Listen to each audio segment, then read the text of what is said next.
it is so easy to do what everyone else is doing. There's no creativity in that. And, I'm sorry, it's not these people's fault.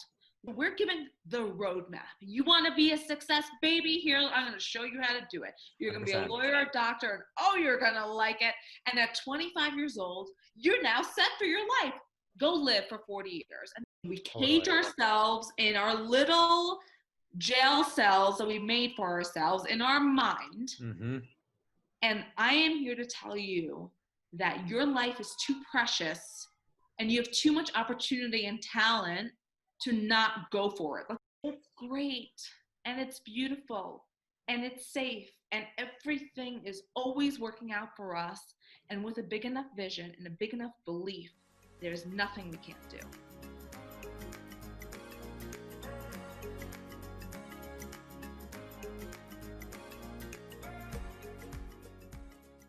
What's going on, everyone? Welcome to episode 6 of Take the Next Step.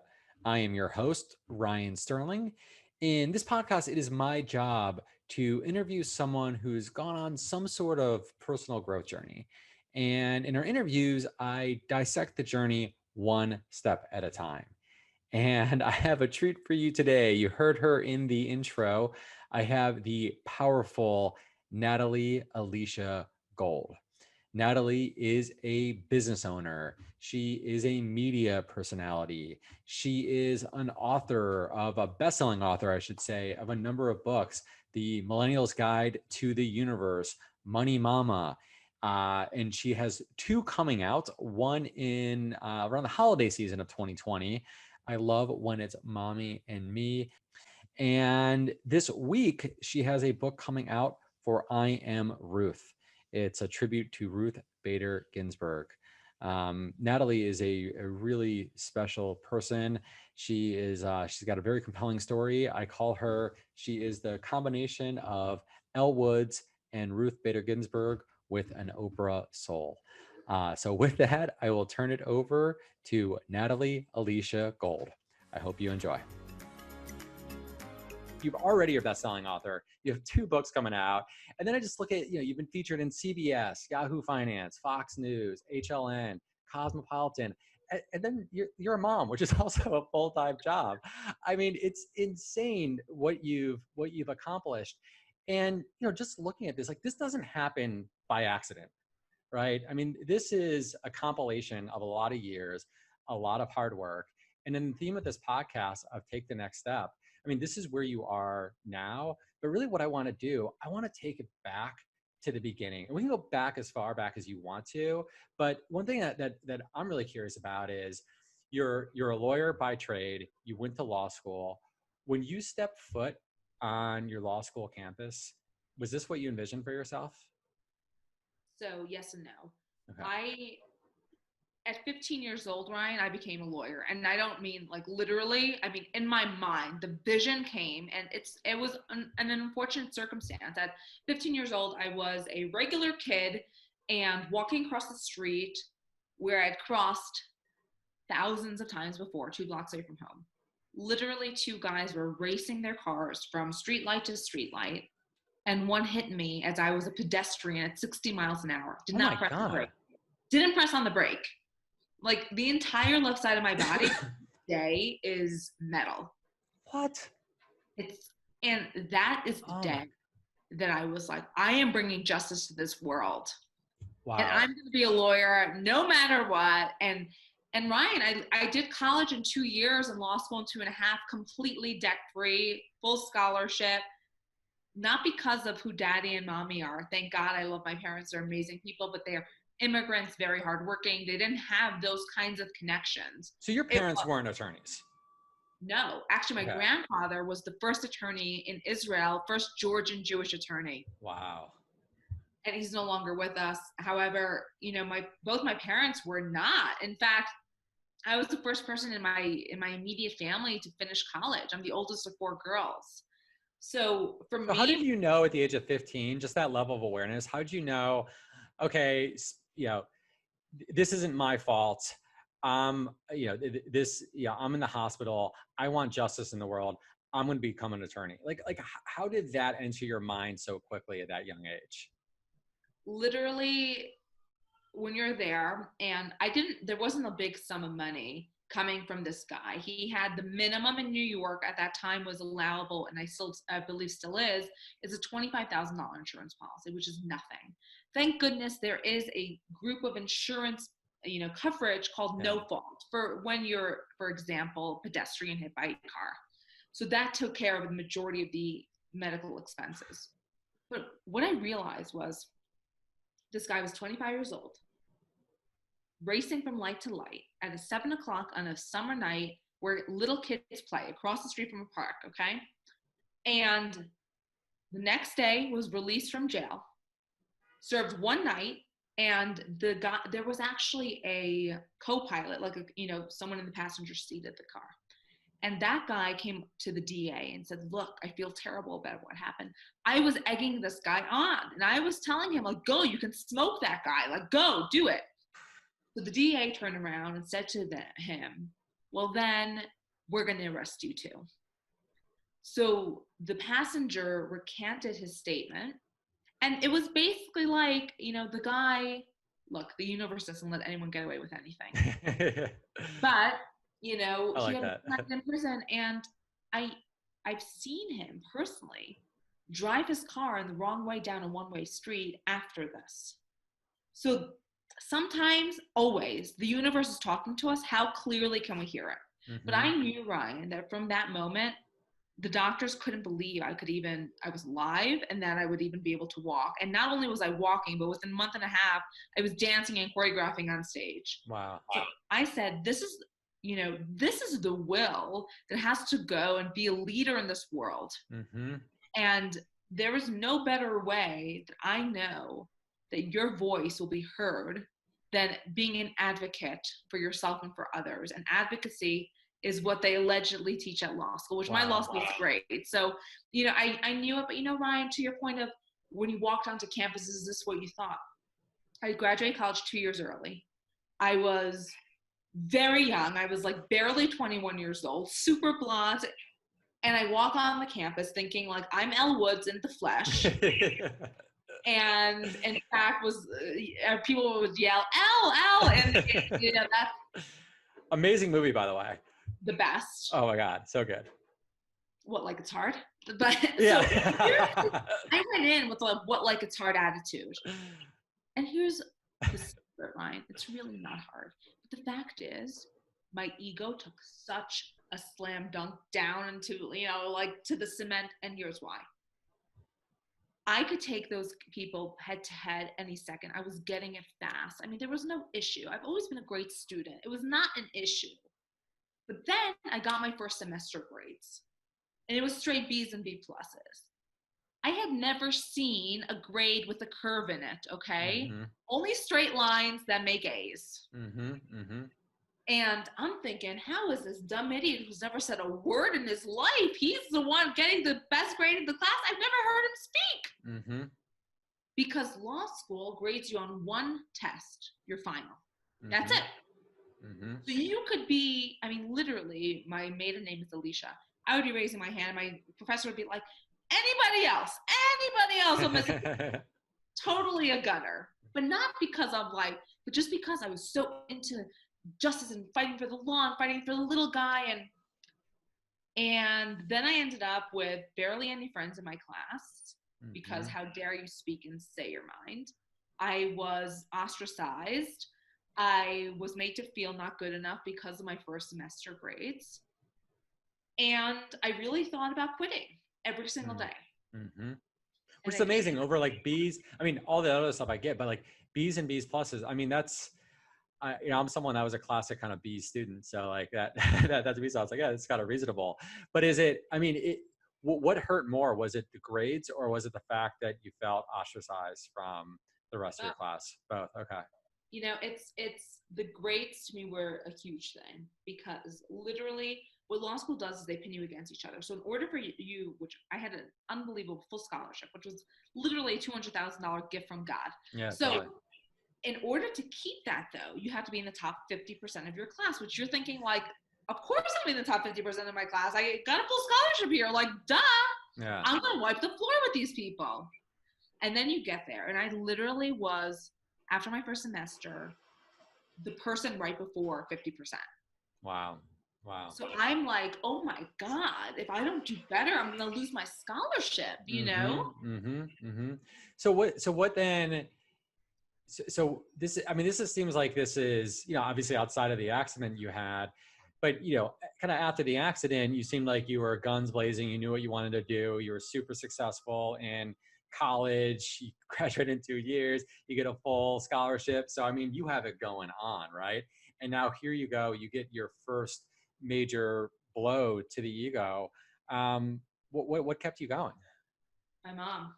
Really? Every day, sitting at that kitchen counter, which we call the gossip counter, the oldest support, that's where things happen. And I really miss my family right now. Is my husband and my kids and I are in Colorado. My whole family's in New York, so it's not easy during a pandemic. Oh yeah.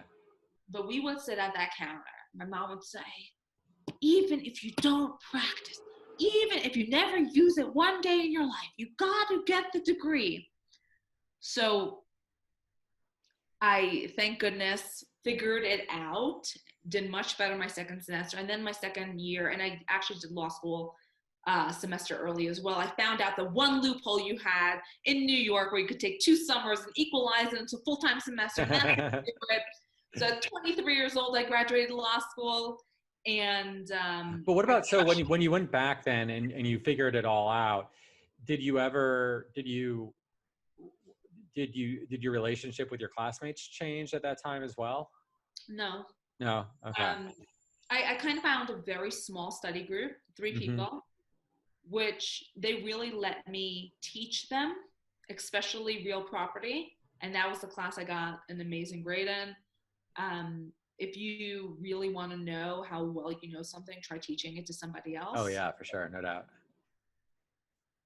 Ryan, the truth is that I learned at a very young age, who am I comparing myself to?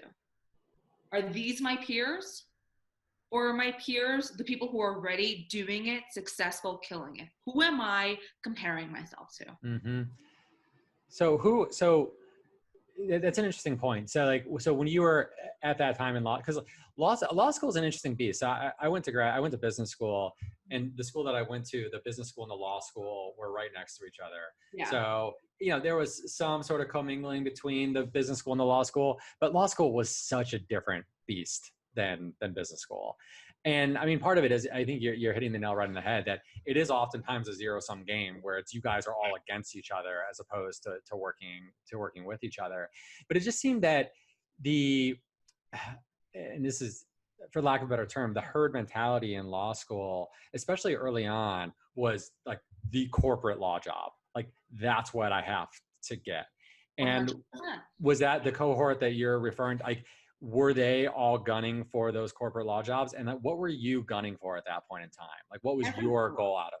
And I never wanted to be a big firm ever. Yeah. I'm like, yeah. I am a wild animal, as Glennon Will says, a cougar that needs to run free in the world. I'm going to be locked up? No way. Well, so that's an interesting point. So let's talk about this for a second. I have to say that I pick on attorneys a lot, and I have to say I'm sorry about that. Yeah, totally. And I mean, so I think about it like, for me, and this is just me, right? So I understand we all come in different shapes, sizes, flavors, all that stuff. But like, I could not imagine a worse job than being a corporate attorney. I just couldn't. I could. And again, it's me. I totally get it. I'm sure there are some people that, again, they're going to law school and they're gunning for that, and that's what they wanted to do forever. I mean, God bless them. But like, I don't get it. But it does. But nonetheless, though, there is this. I call law school the high achiever trap. And business school can be as well, but it seems like you get this type of person where you're always beating expectations. You're the top kid in your middle school, and then you're one of the top students in your high school, and then you go to a top college and you're crushing it at college. And it's like, okay, what's the next academic achievement? Okay, well then the next academic achievement is law school. Okay, now I'm going to law school, and this is a super competitive academic environment. But now it's one of those where what's the high achiever coming out of law school? Well, to the extent that you assign your value with the amount of money that you make, and that's a proxy for success, well, then naturally you have to go to the corporate law job because that's where the biggest signing bonus and the biggest paycheck comes. So it just seems to me that so many people end up there in a very unintentional way. And am I wrong by that? Because that's how it seems from the outside. You're so right. They don't know what the hell it means to be a lawyer. Totally, yeah. And Ryan, by the way, there's a lot more money to be made when you are a brand and instead of at a corporate law job. But don't tell anybody, Ryan. Don't tell anybody. That's okay. So I'm fascinated by that because I could not agree with you more. I mean, maybe not at first, but over the long term, but also just from a mission standpoint, from a purpose standpoint, from a job satisfaction standpoint. I think you said something really interesting in that most attorneys I know, I'm 38 years old, and I have a ton of friends who are attorneys and people who have been, done the whole corporate law thing or are still in the corporate law thing. And when you ask them, like, well, I'm just curious, like, why did you want to be a corporate attorney? Like, they can usually, they don't really have an answer. And it's usually like, oh, I went to law school because, I don't know, I graduated summa cum laude and I decided to take the LSATs and I did really well and I got into XYZ law school. So I went there. And then they just kind of like, okay, what's the next thing? Well, okay, the biggest paycheck is where the most competitive, the most competitive job is the biggest paycheck. So I want to get that. And then I end up at Sullivan and Cromwell or Skadden, all great firms. I'm not saying anything bad about it. But then, they're 15 years into their career and they have a couple kids in private school. They have a massive mortgage. A therapy session that goes on and on and Exactly. And they wake up and it's like, how did this happen? But it happened so easily and happened so fast. We get stuck, Ryan. Look, it is so easy to do what everyone else is doing. There's no creativity in that. And, I'm sorry, it's not these people's fault. We are very high achievers, okay? So we're given the roadmap. You want to be a success, baby? Here, I'm going to show you how to do it. You're going to be a lawyer, a doctor, and you're going to like it. And at 25 years old, you're now set for your life. Go live for 40 years. And then you go, holy moly, my life sucks, and my kids don't know me, and I'm overweight, and I'm unhappy. What the hell did you give your life? And by the way, Ryan, most of them don't have tremendous savings. Totally. Yeah. They live over their means. Almost no lawyers I know have wills and trusts in place. Okay. Shoemakers' kids don't have shoes, right? Financial advisors, same thing. Oh my God. So it's literally like, what are you doing? And then they get to 65 and they're like, I'm going to have my retirement. What did you live? Like, what was your life? What was it? So I didn't ever want to be part of that. And I saw also how these supposedly really smart people, they were really smart. I mean, they're some of the top lawyers at top, but what are you smart about? Are you smart about checking the box? That takes no work. That's zero brain. I mean, once you learn it once, you know it for the rest of your life. So is your experience 40 years of shit, or is it every year you're growing? And I really believe if you're not growing, you're dying. Yeah, 100%. I could not agree with you more. It's again, that's really the point of this podcast, to take the next step. It's all about personal growth journeys. And I'm a financial advisor. Money's my brand, money's my business. But one thing I try to get across in this episode, and all of these episodes, is the fact that if you want to live a truly wealthy life, there's money, and money's important, but it's also in the context of are you living your best, most intentional life? And I am just a huge proponent that in order to live a life of purpose, a life of meaning, a life of excitement, you need to have personal growth journeys. But you hit on a really good point.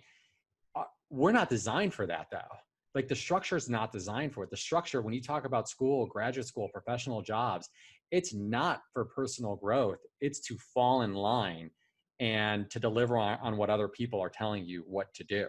So Ryan, you are so brilliant. I know you already know this, but for some of the viewers who may not, if you look back into history, at the time the assembly line was formed to be able to be profitable for the business, okay, and God bless, they've made unbelievable amounts of money. At that same time, the school structure was indoctrinated with what we're going to call reading, writing, and arithmetic, which really was, how can we build great people for the assembly line to screw the screw? So it's really sit down, shut up, and do what we tell you, okay? And this is history. We can look into the facts, and this is the truth. We have never changed that model. And you know, Ryan, I gotta tell you, a lot of people are freaking out. My kid is gonna fall behind. Fall behind from what? Totally. You know, I think the pod thing is the best thing to ever happen, because I gotta tell you, those little shits when I was 11 years old who made fun of me for whatever the hell, it still haunts me. And I'm a confident, empowered woman. Yeah. It's better when we don't have little shits around and we have to be accountable, because you're going to see those kids and their parents every day, and you need to know what's going on in your kid's life. That is seriously, that blows my mind. Just the way that you connected the assembly line to the way that we teach people. And that's still the case today. That makes, I've never heard that before. That makes so much sense. And that's what it's like. And again, I've worked at some of the biggest firms, and again, it's the equivalent of the law firms we're talking about. And that's the feeling that I got, was that like, you are part of the assembly line. And look, you're making good money. It's a safe life. Again, you're not losing limbs on the job or anything like that. But it's one of those where it's comfortable enough to keep you coming back. But it's just one of those things where, and I fell into this trap of, okay, so how do you make it okay? So again, you are, and I have to say, like, one thing that I feel like I'm very fortunate with is that I actually wasn't the classic high achiever. I'm someone that I've had like, I've had peaks and valleys with respect to academics. Like, I've been a great student, and I know what it's like to be a very bad student. And so it's one of those things where I almost developed an acceptance of not always having to have the best grades, and but not because I wasn't intellectually curious. It's just more of like, I don't want to fall in line and deliver on this.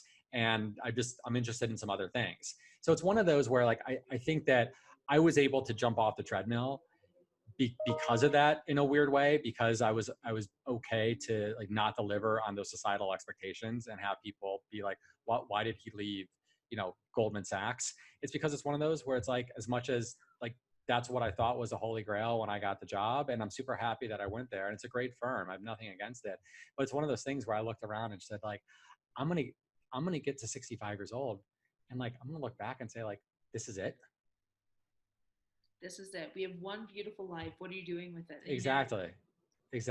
So let's go back to, so you're graduating law school in 2.5 years.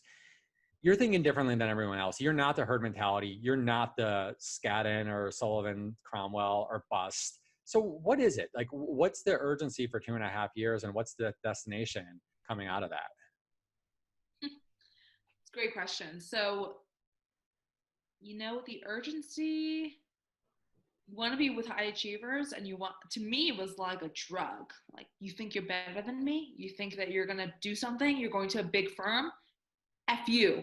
I'm 23 years old, zero debt, come from an immigrant family, and I'm going to make it bigger and better than you. It really was like very ego driven. Yeah, for sure. Yeah. Ridiculous.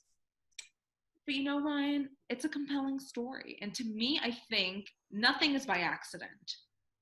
I learned basically how to plan unbelievably for myself. I looked at the curriculum and I said, what class can I take that will require, like, in college? What class? Other people were like, I'm going to go to my course counselor and they're going to tell me what class to take.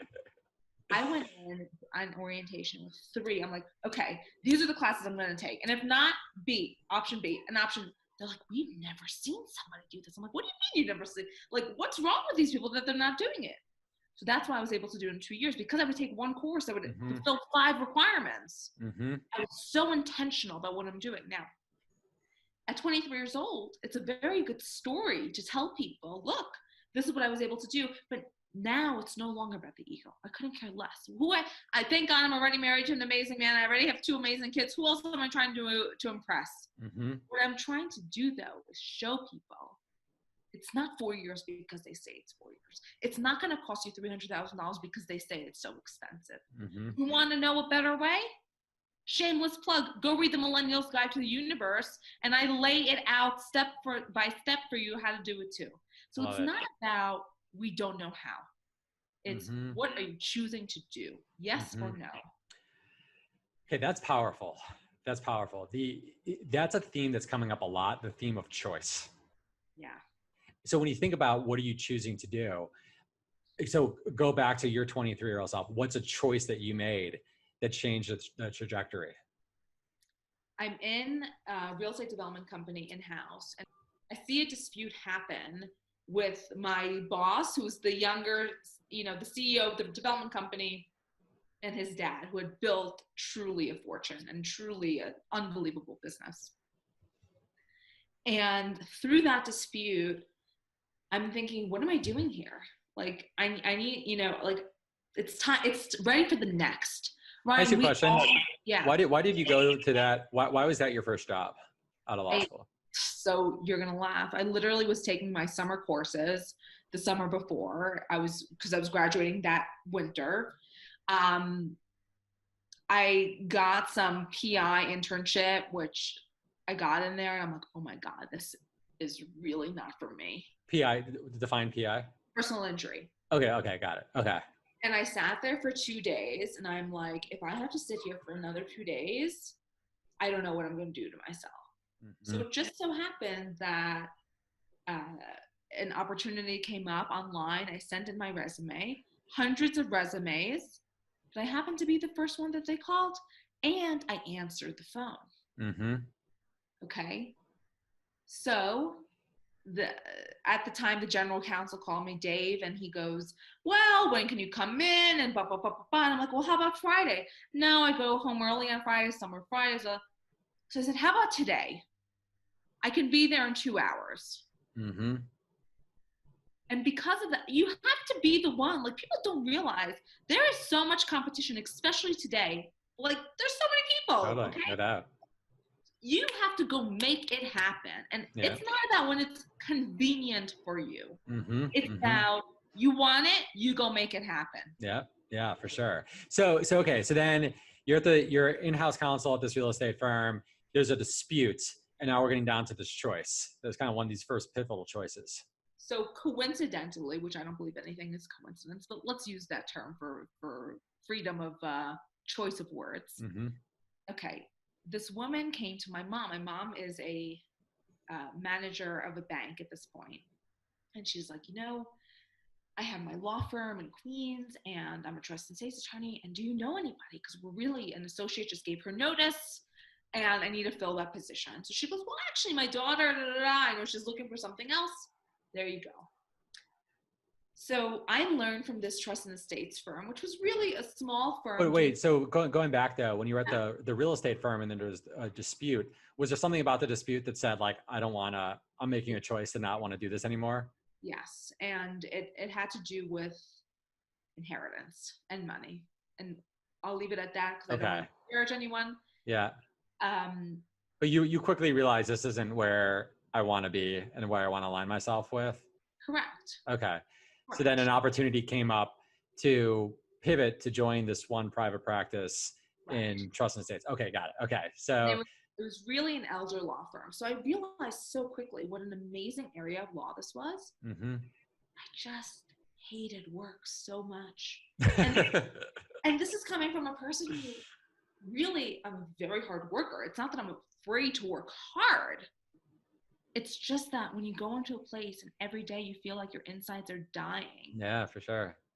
You have to look into the mirror and say, what the hell am I doing with my life? And this was a small firm. A small firm. So, I knew I was talented. I knew I had the ambition. I knew I had the work ethic. So I'm like, what am I doing here? And Ryan, there is another true fact. If you capture a moth into a container, glass container, and you put the lid on top, the moth will fly one time, hit the lid, and never again reach the lid. So they'll be just below. Did you know, Ryan, that if you take off the top of that lid, the moth will never come out? And we do that same thing. We cage ourselves in our little jail cells that we made for ourselves in our mind. Mm-hmm.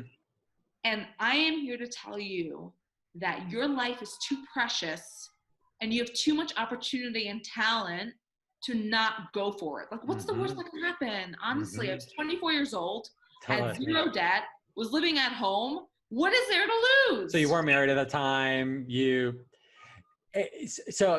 you're 100% spot on. It's funny. I was talking to someone earlier today, and they were talking about when they were 23 or 22 and they started their business, and they were like, yeah, well, maybe it's risky. And I'm like, no, actually, like, that's not the time it's risky. That's the time it's absolutely like, that's the time you should do it. 100%. Yeah. So when you have kids, when you have a life, when you have real mortgage and real payments, like that, you cannot do it. And that's what people don't get. Be young and do it. Like, you'll always find some person that you can find a job with. I mean, a job is 100%. The most basic B thing you can do. It's not special. Totally. So you're sitting there. So you're 24 years old. You're at this small law firm in trust and estates and elder law. You're liking the area of law. You're just kind of not digging what was it about the environment? My managing attorney was really mean to me. Okay. Treated me like I'm an imbecile child. Spoke down to me. Would mark up my trust and wills in red pen and leave them on the stairs for me to collect like a little girl and fix. You got to treat people with respect. Mm-hmm. And this was not the owner of the firm. She was lovely and I really admire what she built. But just because you're a manager does not mean you get to treat anyone with disrespect. Mm-hmm. Mm-hmm. Let me ask you a question, because I everything you're saying is totally landing with me, and I've had those experiences as well. Looking back at that, though, is there anything that you learned from that person? So much. Yeah. Okay. I mean, I wish I could kiss her now and tell her, thank you for making it so miserable for me that I had to go. Yeah. What about the other attorney that you worked with, the person who was the really difficult one to work with? Oh no, that's who I would say to. The boss taught me so much. Okay. The one who owned the company. I mean, she was the one who showed me it's possible to be on shows and TV. And she's the one who showed me that this is an amazing area of law. And when properly managed, how successful that kind of a firm could be. I love that woman. She taught me so much. Did you ever express your, discomfort or your, just the fact that you weren't enjoying yourself to her? No. Why is that? I didn't really, it's a great question and no one has ever asked. I didn't feel that was the atmosphere of the office. Mm-hmm. It was very much, she's kind of behind closed doors and you deal with everyone else in the office. And I think it's a shame because to me, Ryan, I don't look at anybody as my competition. I look at everyone as a possible potential for collaboration. Mm-hmm. So someone like that who is very much like me in her people skills and ability to sell and to educate the masses on why they need certain things, do amazing things together. It's very hard to, and I get it, because from her perspective now as the boss, you want to be respected as the boss, and it's a very thin line of how do you walk where your people care, like your people know that you care about them, mm-hmm. and at the same time they get their shit done. Mm-hmm. So this other person that you were having a hard time with, though, I mean, they were senior at the firm. Yeah. She became the managing attorney. The one that you were having a challenging time with. Yes. Yeah. Did you learn anything from her? Yeah, I did. I learned that, quite honestly, I need someone like that, and not to that degree that, but that really can be the hammer, because I'm not. Interesting. Okay. Interesting. And I think that comes with boundaries. Yeah. And there has to be a level of culture anywhere. And it has to be defined. And Although I will tell you that I tend to be on the side of too nice and too forgiving and too lackadaisical. And it's hurt me sometimes because It's I'll look interesting. at like a person who works for me. I'm like, what are you doing? But it's interesting because, so talk about the ego journey, because you're 24, you're working with this managing partner, or whatever her title was, that you're not getting along with, who's marking up all your wills and just leaving it with you like a little kid. But you are like a young kid too, right? I mean, you're 24 years old, so it's one of those things where it's like, at what point, I guess what's the balancing act of being like, hey, I'm a 24-year-old kid, like, yeah, like red ink, yeah, you've been in school for so long, you're used to the red ink, like, yep, she's right, yep, I need to update this, versus being like, you're treating me like a child. Like, where's that balancing point? I don't think I was ever a child, Ryan. Okay, that's interesting. Now, like an adult who just happened to need to grow into my body and life. Like, interesting. I think every soul's mission is, to me, the word I am constantly described as is wise. It's, you have an old soul, you're wiser beyond your years. So for me, especially with what I had been through, to be treated in that way, it was the lowest blow you could give to me. Yeah, but it's really, and I mean this in a good way though, like, you had a certain sense of entitlement. Yeah. And where did that come from? It's my competency and knowing how truly able I am. And also it was, the entitlement wasn't so much, it was entitlement is an interesting word, and I never thought of it like that. Because it really has a bad connotation, especially with millennials, and It millennials are does, entitled. but I actually mean it in a good way. Yeah, no, I know you do. Yeah. I think, Ryan, that I just was so clear on my mission in life from that 15-year-old accident is mass speaking, mass educating, making the world better. Yeah. And for me to keep someone like me boxed in, it's repulsive to my soul. That's a really interesting way to put it. I can see that with you. Just feeling caged in. I mean, maybe that person, I mean, again, wasn't a bad person, and maybe some of the notes were good. I mean, again, maybe it didn't. A lawyer, 100%, totally.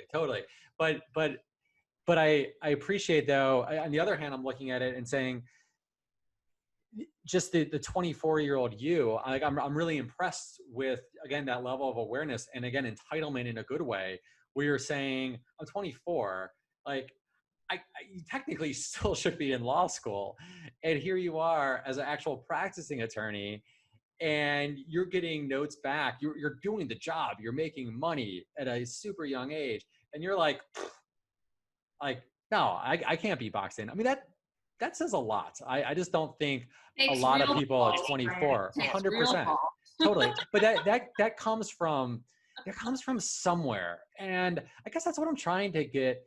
And I'm not trying to lead you one way or the other. And like, I'm trying to, and I'm getting this with a lot of the guests. This is a consistent theme of like this, again, this entitlement. That, is it from your parents? Is it just something that is innate within you? Is it something that you got from your grandparents? I mean, I'm just curious if you can trace it back to anything, or if it's just something that was just in you from the very beginning and you just don't know how it got there. I feel you're born with your gifts, and I feel that your life experience is there to bring out your gifts. You can either choose to be depressed or choose to uprise. Look, I really feel that I, for the most part, like I told you before, was an adult from a very young age. I felt that when people are like, my parents write my essays for me, I'm like, are you kidding me? I was the one writing my essays for my parents. Yeah. So there was no, like, I can fall back on this. If I wanted to be rich, if I wanted to be successful, I was going to have to work my ass off for it. And I just knew my capabilities. Like, look, a lot of people are smart. Smart is not extraordinary. Like, there's plenty of smart people. Okay. But it's when you mix that life experience, the charisma, the smarts, the strategy, and the heart, it's all from the heart, like truly. To me, I feel people so deeply that and Ryan, people are very surprised to learn about how sensitive I am. And my level, look, the sensitivity, people think like a strong woman, you can't be sensitive, you have to be like a man. We're not men. Our skills and traits and characteristics that are our strength is our femininity, is the fact that, I like that, yeah. I can be like my second book, Money Mama. I can be your mom who loves you more than anything, but is also going to tell you you're effing up. So, okay. So on that, what did your parents expect of you? Everything. My mom was much easier on me. My dad, I went to the #1 ranked school in all of in New York for high school. So everyone who I went to school with, everyone was the valedictorian of their middle schools. They came into a melting pot. So my real, actual competitiveness was in high school. What school was that? Townsend Harris High School. Okay. Academically, unbelievable. I walked in with 27 credits from college, like free to college because of that school. Okay. So my dad, I was in 8th grade, already got into the #1, so like did everything. I brought home a 98.6. Natalie, what is this? My need for the approval of my dad was so deep within me. It's literally bringing it just, and I think a lot of people are like this. And I don't know, Ryan, if the delineation is first daughter with a father, or if it's immigrant family, first child. I don't know. Why do you think they had such high expectations for you? Because I think my dad felt that he didn't accomplish what he could have in life. And that not enoughness rubbed off on me. We inherit trauma. And I, for many years, felt that the only way I could be enough was by excelling beyond anyone's expectations. You tell me you're going to do it at 25, I'll do it at 23. You tell me it's going to, just like, I'll show you, which is such a terrible way to go through life, because at some point, that's all noise. All that matters is your relationship with you. I 100% agree. So you're 24, you're not digging the industry, you're digging being a lawyer, but you're not digging the job. What do you do next? I give my 2 weeks notice. I leave on February 14th, 2014, the last day I ever worked for anybody. And I give. And what did your parents think at this point? Was any of I'm just curious, like, was any of their identity tied into their daughter being an attorney? Like, did that mean a lot to them? For sure. And my parents were also going through a very nasty divorce. And I wasn't talking to my dad on and off, which is terrible because now we have an amazing relationship. But they supported me, and they were like, do it. Good for you. Ryan, I walked my little butt up and down all of Manhattan, built a network to the point where I was Natalie Network. Everyone knew me. And a lot of people, I think, also didn't take me seriously because I was super young, super skinny, super blonde, like, before the 2 kids, before all of that. Yeah, I mean, it's like, I'm like amazed. So you're just like thinking, I'm going to start my own firm now at the age of 24. I mean, that doesn't happen in law. No. But you were like, I'm going to do this. This is going to happen. I'm like, if my old boss can do it, I can do it. Interesting. Okay. And what was your plan? It was just networking? Just networking. And it was trust in estates? Trust in estates. That's all I knew how to do. And who are you networking with? So I had no idea who I was supposed to network with. I was taking out every real estate broker in Manhattan, and I turned around and had a $10,000 credit card bill. Yeah. you don't know what you don't know. And then you learn, okay, the people who I shouldn't be networking with, financial advisors, life insurance professionals, and CPAs, other lawyers too. Mm-hmm. You know what, Ryan? The truth is, I give everyone I meet such respect and such love that I get people every day from my Facebook to my LinkedIn to my networking group that I have touched in some way 10 years ago, 15 years ago, who come back and say, Natalie, I know I need you. Let's do something. Mm-hmm. Mm-hmm. So the fact is, you do not know who is going to open that door to your next opportunity and to your future self and your future life. 100%. You know, it's funny. I was just talking to another guest, and he's an entrepreneur, and he was talking about, he's like, look, if I want to give myself a raise, I give myself a raise, and I knock on more doors and I find more clients. And he's like, that's how I give myself a raise. And it's so empowering when you think of it that way. I can make as I want. 100%, no doubt. So, okay, so you're not working with real estate brokers, thinking that's going to be the way to do it. And why do you think that at first, like, why was that your approach? And what was your expectation when you left it to on your own? So, I went to the networking group. So it's like, sure, I'll talk to you. You want to talk to me? You find me, of course. And are you thinking at this point, like, yeah, okay, I'm smart. I know how to network. People like me. I know how to do it. Like, what was your timeline? Like, how quickly did you think you were going to be successful in this? I knew it was going to happen right away. Right away.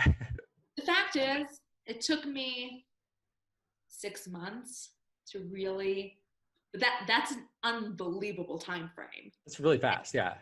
People need to really understand that this is not an overnight game. Totally. 100%.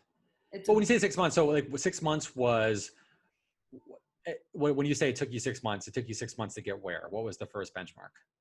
So to a point where I didn't have to worry about, am I going to make money this month from month? And look, Ryan, I also saved all the money that I made as a, and I had a nice cushion from that. And I think that people really need to understand, what do I have to work with?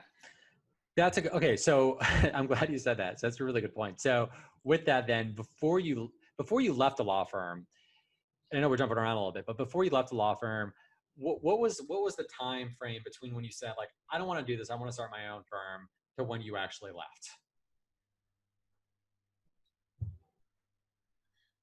I was probably miserable for at least 3 or 4 months. Okay.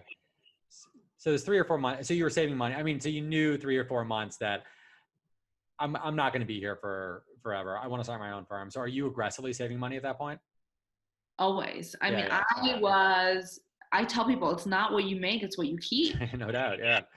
By the way, Ryan, Miss, money and Miss blah, blah, blah. Let me tell you something. I saved more money when I was working as an associate than when I was owning my own firm partner, but then spending the way I was making. Yeah, totally. No doubt. It's funny.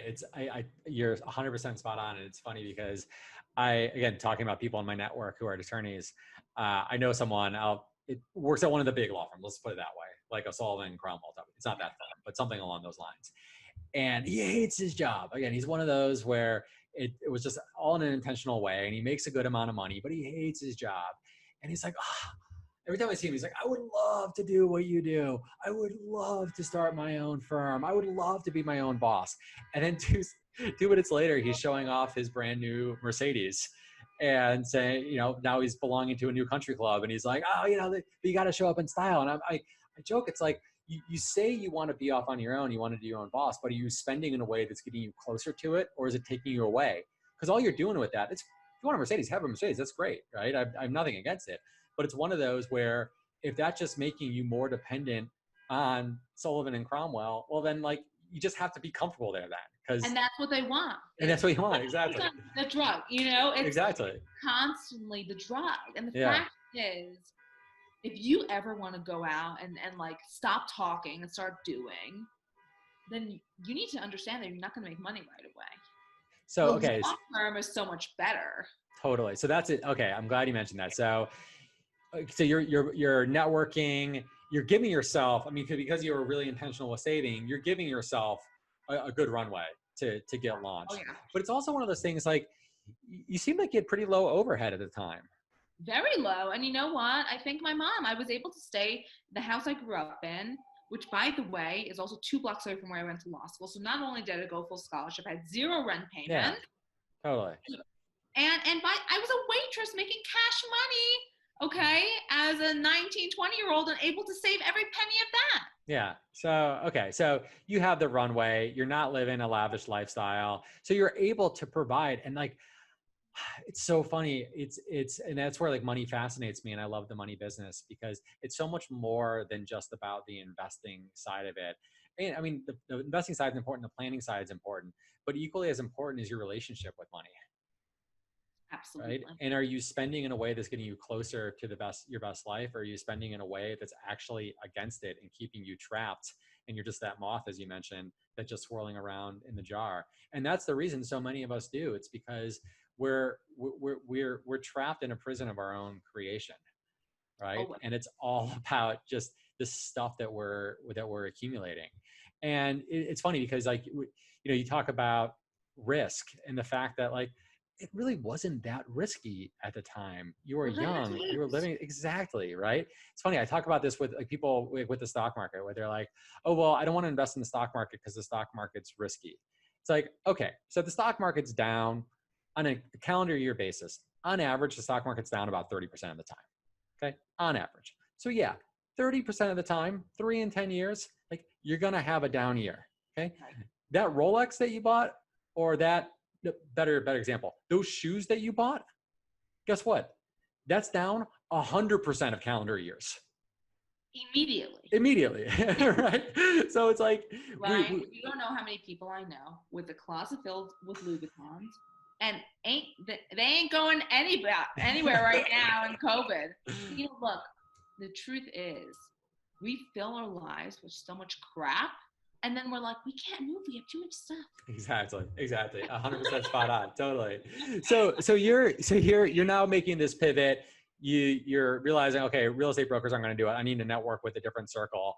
And then it sounds like you made that move pretty fast. You started networking with the right people. And then 6 months. So 6 months was the point where you were saying, okay, I'm making money. This is going to work. But you're still living at home at that point, right? I am, but not the long thereafter. I'm now have a business partner, and he's an 85-year-old attorney. Oh, amazing. It is amazing. And thinking back, we made a killing together, and it really was his Rolodex with my ability to educate the client as to what they needed and give it. So it was amazing. And at the same time, I kind of am like, why did I feel like I needed the old man to give me authority? Yeah, that's interesting points. But then it goes back to, again, ego is something we've talked about. I mean, so like what's the right balance of, because on the one side you have this amazing entitlement that makes you say, no, I'm not too young. Like I can do this. And I mean, especially as a young woman, I mean, that's just, again, you don't see that. We need to see more of it. And I want to talk about this in a couple of minutes, just about your empowerment for other female attorneys and entrepreneurs, because I think it's really important. But so you had that, but what's the balancing of the, okay, I'm 24, I know that I have the expertise, I know I can do it. But at what point is there's the entitlement, but also the ego suppression to say, but you know what? Like, people need to trust me with their overall life and estate in these important decisions. And maybe they're going to need a little bit of gray hair just to make them feel comfortable. It's amazing because at the time I'm at partners with my then partner, who's a very good man and thank God still alive and doing great. Ryan, I was doing, like you said, there is no accident. There is no falling into success. It is a lot of work on number one, yourself. Mm-hmm. And I was going religiously to the Kabbalah Center and working on my spiritual self. and understanding that ego is all that is bad in this world, and truly how to suppress that ego. Mm-hmm. What I learned looking back is that I thought, I think I was faking it so that people would be impressed, because at 24, 25 years old, like, you don't know what you're doing. Mm-hmm. Totally. So, but in my head of being like, I'm an adult and I'm 100 years old but I'm just in 25-year-old body. And like, I couldn't come to terms with that. And I really I felt like I had to pound my chest. Like, look at me, I'm smarter, I'm better. And that is such weak sauce. 100%. So I'm curious, do you look back at your 25-year-old self and say, wow, like, you thought you had all the answers, you thought you knew it, like, wow, how little you knew at that time? 100%. And I also have such a big mouth telling everyone like how great I'm doing. And, people who are really doing great, they're like, thank you so much for the compliment. I don't need to tell anybody anything anymore. Mm-hmm. Mm-hmm. They basically do their research and they figure it out. I don't need to be like, and at 23 years old, I became a lot. Yeah. At some point, it's so obnoxious. Mm-hmm. But at 24, 25, you feel like you have to do that to give yourself legitimacy. 100%, no doubt.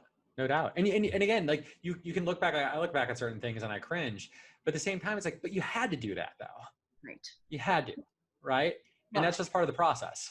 We as people so judgment is a very amazing thing.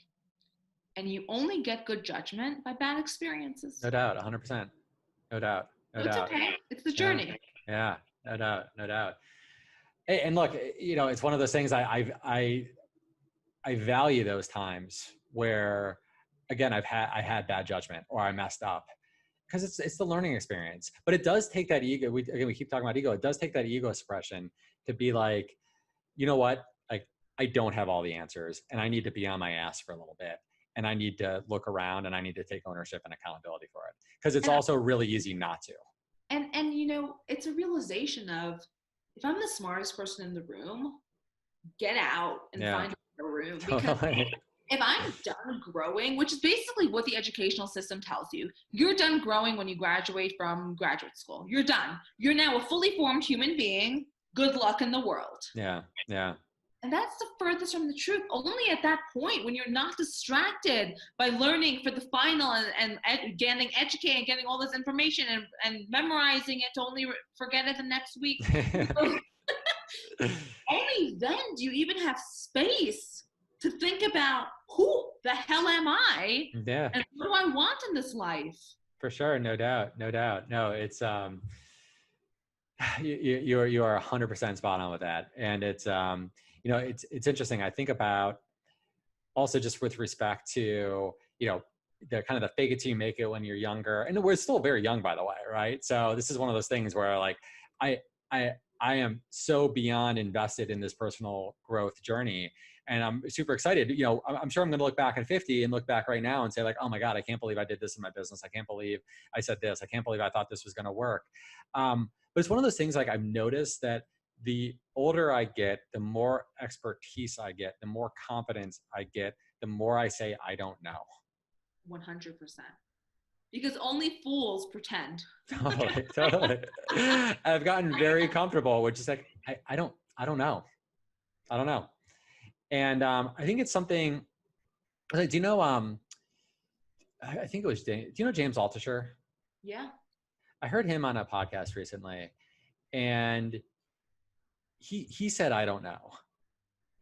And the host, I can't remember what show it was, whatever, it's not important, but it's the host, they actually talked about that for a little bit. And it's one of those where they talked about just in society today, like, if you were on, like, you can do that in a podcast and have a really thoughtful conversation. If you are on CNN or some sort of news outlet and you say, I don't know, like, you can't say, I don't know, right? They're going to pounce all over you. Or it's going to be like, there has to be a winner in a debate. So if you say, I don't know, you're not going to do that, because, again, you're going to be seen as weak. so I think we've been trained to think that saying I don't know and needing to have all of the answers and not conceding any points and damn it, I'm going to win, that's strength. And as a young person, you pick up on that and you're like, that's how I have to be. And then you realize that there's actually a lot of power just be like, I don't know, but it's, I don't know because I know so much, if that makes sense. This reminds me of my favorite poem from high school, which I actually had the entire thing memorized, but if I could go back and let us walk then, you and I, while the night sky is like a patient, eat the rice upon the table, I'm slipping. Let us have many faces for the faces that we meet. And it's truly about understanding what is required of you at that moment. We are all actors, you know, all the life's a stage, nothing new under the sun. Right? The fact is that when I'm on CNN and Fox, people don't understand, okay? You take a position because you are now that position's attorney or speaker when you're on there. And when you're on a panel, there's panel politics. I was just on with a woman, literally for my show, we met on Fox on a panel, and it was 2 women and 2 men, and talking about like who talks over whom, and it was very interesting. Yeah. And the fact is that you better have your points well articulated and polished, because that's what you're there for. Yeah, for sure. You are the entertainment to give that perspective, period. You need to know what the hell you're doing. And when you are at a place where you might be ridiculed or there's a toxic work environment, you also have to put on a different face. For me, the most freeing thing is I'm my own boss. Mm-hmm. Mm-hmm. So if you don't like it, you can get to stepping. Yeah. I love it. So with that, so when you were with this partner for a little bit, but ultimately you guys parted ways. It sounds like it was amicable, but you guys parted ways. And did you split up the clients, or was it at the point where you were just, now you had this referral machine, so you just knew that you were 100% good on your own? So the thing with trust in the States is your gun is always loaded, right? Because once a person comes to you for the will and trust, they don't necessarily have to come to you every month. It's a different kind of thing than a corporate client. Yeah, for sure. I had much more confidence because I was now able to go from 3 of my own clients to 300, right? Yeah. I mean, it was just an unbelievable year of so much learning, good and bad, and screwing up on some things and fixing it and getting better as a professional. Then I really was, for the next few years, on a journey to meet my husband. Okay. And of course, I still had my business, but my number one thing was the New York City dating scene. Mm-hmm. And Ryan, I gotta tell the people, if they're looking for their spouse, get the hell out of New York City, okay? And I literally talk about having like not a lot of stuff. I took 2 suitcases. I went to Miami. I bought a condo in 12 minutes. Closed 12 days later. Went down with my 2 suitcases, not even 2 full suitcases, a suitcase and a duffel bag on top. I didn't even check the damn bags, okay? I took them both in the old times of actually flying. And I went down to my Miami condo, and I was like, okay, I know my husband is not in New York. And I was right. And he was by the ocean, but I was wrong about the ocean, Ryan. He was in Santa Monica. So. Oh, that's hilarious. So it wasn't in Miami. He was all the way to the other coast. Correct. But you know what? Hilarious. What I told the universe was, I will move for love. I will do anything for love. Mm-hmm. And some people, I don't know why I'm not. Well, what have you done to make yourself better? Mm-hmm. What have you, how willing are you really for love? Because the universe will test you. Mm-hmm. Oh, no doubt. 100%. How bad do you want it? 100%. So now let's bring it all the way up to today, because I know that we just have a little bit of time left, and I just really want to hit on a couple of points of like where you are now, because again, we talked about this at the beginning, but I mean, oh my gosh. I mean, so you have this business. The business has just continued to take off, right? Thank God. Like that's moving. That's the train's left the station on that. But now, it seems like you're really an advocate of women empowerment. Can you talk about that for a little bit? Yeah, I generally think women's empowerment is bullshit because people just talk about women's empowerment. No, you want women to be empowered? Give them financial tools so that they can stand on their own 2 feet. Give them the education so that they understand 9 times out of 10 when we survive our spouses, what the hell do we do? And let's not learn about it at 80 years old. Let's learn about it now. And have all the women who are saying, you know what? I really can't deal with these guys. I'm going to have a baby on my own. What does IVF cost? What are those true costs? And how about the women who are saying, you know what, I'm good. I'm a career professional. I don't need to have kids to feel fulfilled. So I'm going to live a life and be on my own. There is nothing in society talking about this. We talk about umbrella, empowered women. Well, you know what?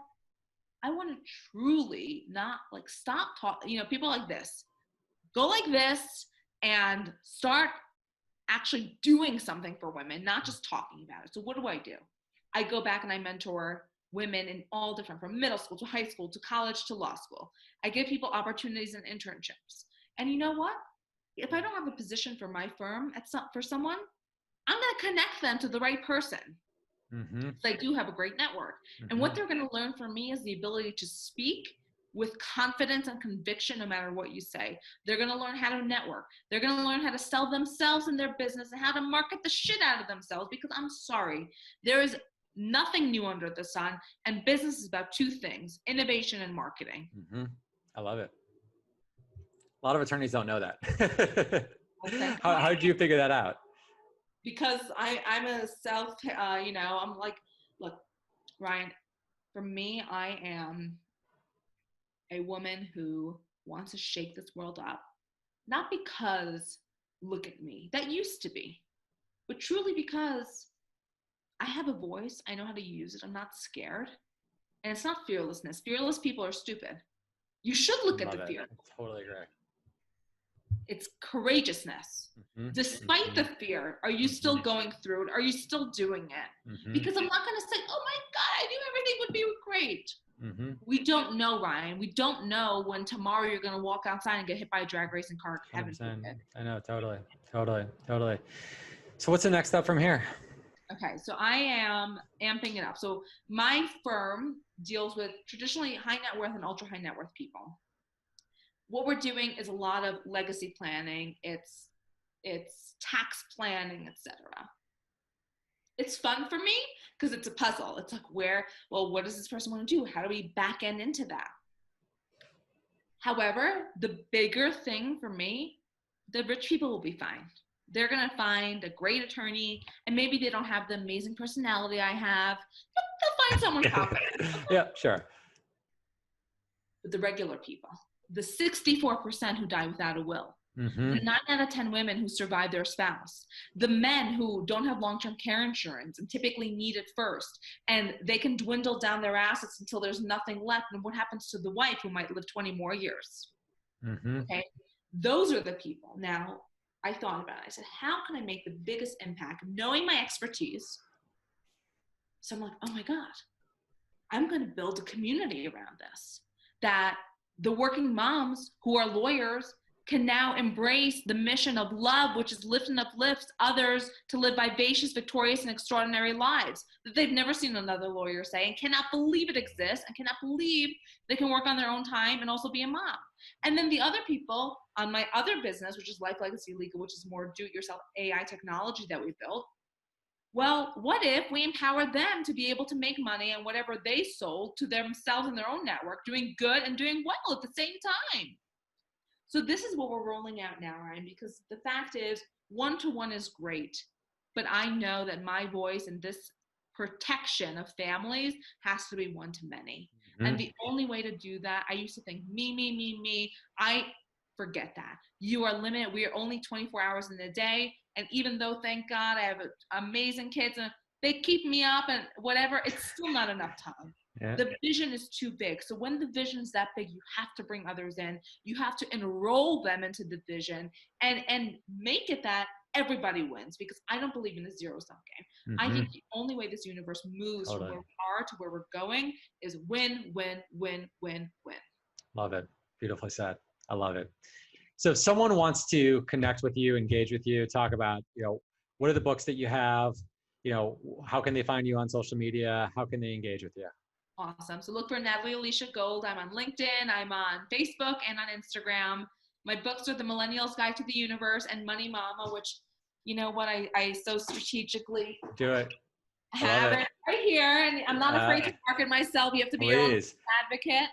I Money love Momma. it. There Money we go. Mama. Yeah. I love When It's Mommy and Me is coming out on an International Day of the Girl Child, which is October 11th. And I have this amazing anthology coming out with other awesome lawyer women that we all met on LinkedIn during the pandemic and how our stories unfolded. Look, Ryan, at the end of the day, whether it's Goldberg LLP that people are coming to, or it's Life Legacy Legal and truly being able to build a business of their own, giving this amazing product into the world, the fact is that it's all about, number one, empowering ourselves through financial wherewithal and truly the ability to take care of ourselves no matter what, and the confidence. Number two, the most important rule I've ever learned: surround yourself with good people. Mm-hmm. And number three is, do not be afraid, because we're going into the unknown, as my favorite Frozen, into the unknown. And it's great, and it's beautiful, and it's safe, and everything is always working out for us. And with a big enough vision and a big enough belief, there's nothing we can't do. Beautifully said. Beautifully said. Thank you so much for sharing your story. I know this is going to help a lot of people. Really admire what you've done, what you built, and I hope to have you back sometime. Thanks so much. It's been such a fun time with you, and thank you so much for having me. All right, we did it. Episode 6 is in the books. What'd you think of Natalie? If you enjoyed this, make sure you go to iTunes, leave us a review, tell us what you thought about this interview. The reviews really do help us with the rankings. And if you enjoyed listening to Natalie, as I'm sure you did, pick up her book. It's out this week. It is called For I Am Ruth. You can find it on Amazon, and a touching tribute to Ruth Bader Ginsburg. And then also connect with her on LinkedIn, on Instagram, Facebook, and make sure to check out her announcements for her upcoming book, I Love When It's Mommy and Me. Again, that is going to be out in December of 2020. And then you can also get her Millennials Guide to the Universe, which is already out, and Money Momma, which is on Amazon. I really want to thank Natalie for spending time with me today. I learned a lot from her. I'm proud to call her a friend of mine, and I hope to have her back sometime. With that, I hope you enjoyed this episode, and I look forward to seeing you next week. I'll see you soon.